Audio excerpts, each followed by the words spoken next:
Hey everybody, this is Brett. And this morning I wrote a little article for a group on Facebook that I'd like to share with you, and it's entitled, I Was Allergic to Everything. And you should know that that's absolutely the truth. I went to an allergist in about 1991 or something, and they did all these little skin tests where they poke your skin and subject it to all these different concentrations of allergens. Wheat, dairy, various molds, etc., everything, And whichever one swells up, when it swells up right there, that is where that's showing that you're mostly allergic to that. The bigger it swells, the more allergic you are to it. Okay, so I went back to him like a week later, and he told me, I'll never forget that day. I was sitting in his office and he says, well, it looks like you're allergic to everything.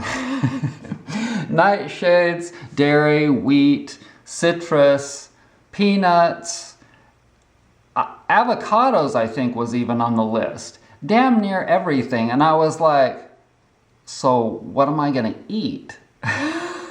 And I was like, well, either they're completely out of their minds or I'm gonna be dead soon. Something to that effect. But what the reality of it was that I was really, really sick. And I was holding in a lot of things that I did not want to have in my body and mind.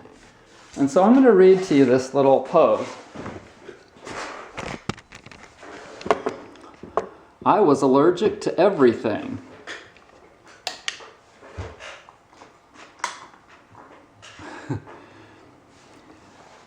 I used to be allergic to peanuts more than any other food, according to my allergy test. That was 30 years ago, though.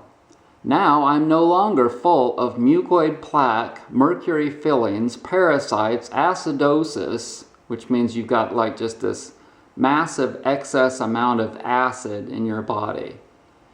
And you get that from just eating a standard American diet with you're eating dairy and wheat and not enough raw foods and not enough green foods, and the list goes on and on and on. Okay, there's so many imbalances that people have in their diets. And you know that creates imbalances in their minds. But now I can eat peanuts and many other foods that they said I couldn't eat before. Nightshades, no problem. Citrus, no problem. There's absolutely nothing wrong with an organic orange, a tomato, or a peanut. It's not the foods that are the problem.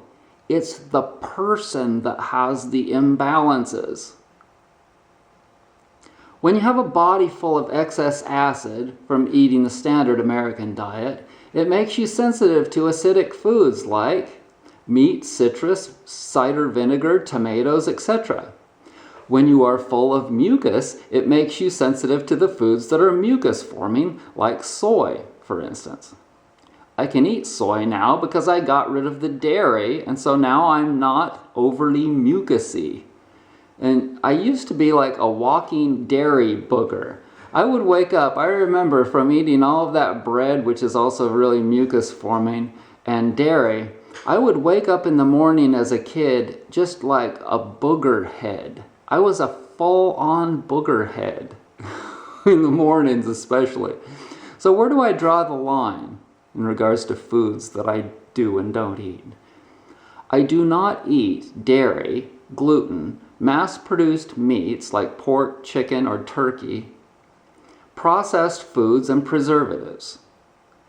Dairy is not a food for humans. Okay, I learned this the hard way because I actually had to, I was not going to believe it. I refused because I really wanted to keep my dairy. And so I got myself my own goat. I bought my own goat and I would go milk the goat. First I had to, I had to find a male to get the goat pregnant and then have a baby, etc. You wouldn't believe all of the rigmarole you have to go through to have your own animal to get your own dairy and have it like totally range free and etc.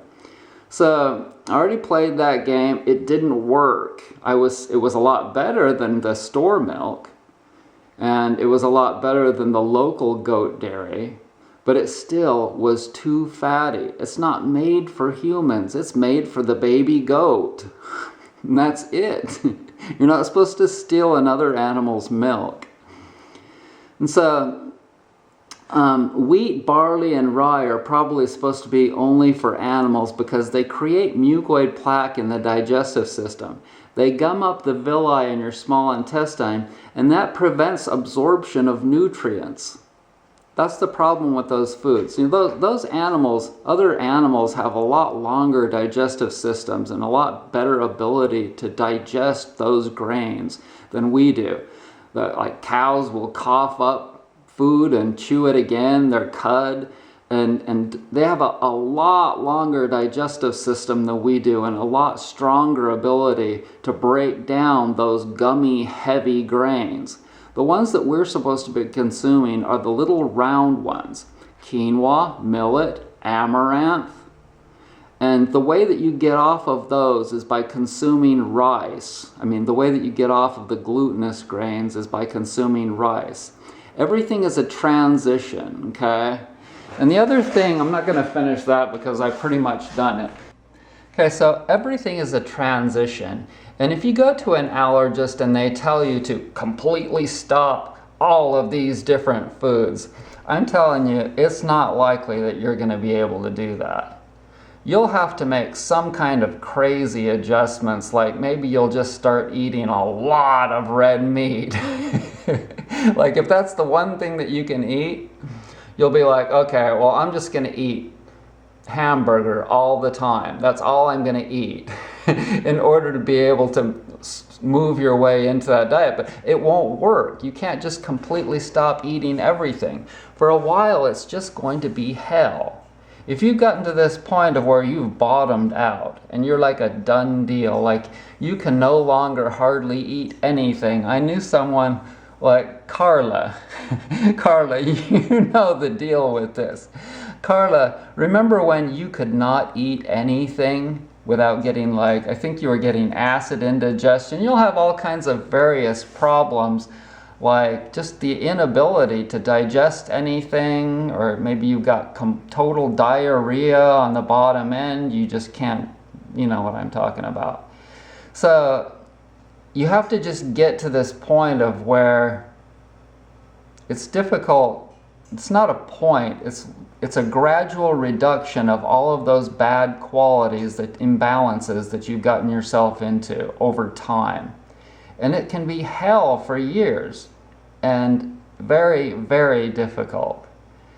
And you just have to hang in there, and that's why you get spirituality, whether you like it or want it or not, because it's just like, it's one of the worst things. It's like a lot worse over time than what I'm going through with getting over my dog. But in any case, I wanted to share this with you because a lot of people don't understand the truth of the matter. They think that they're going to be done and feeling better in a couple of weeks or a month or a year. Many people have to go through these diet changes for many decades, like myself, before they're actually feeling consistently decent. And I'm still going through a lot of cleansing, okay? And I'm not trying to be negative about the whole thing or, gloomy. I'm just telling you the truth of the way it is. And so it's good to start praying seriously. And it's good to connect with people that have been there and done that, because doctors aren't going to tell you the truth. Allergists aren't going to tell you the truth. I'm here to tell you the real effing truth. And when you see people walking around with bellies that are sticking out about a foot or more, I'm telling you, you should know what's in there. And it's a lot of gunk that would have to come out before that person could consistently start feeling better. And it's strewn not just in their digestive system, but throughout their whole body. You should see their feet. If you were to look at the feet of those people that you see with bellies sticking clear out like that, A lot of them are just gunked, caked, and green. That is the absolute 100% truth, my friends. So I want to thank you so much for joining me. I do holistic consultations. A lot of people are afraid of them because they know that I'll tell them the truth. Thanks for joining me.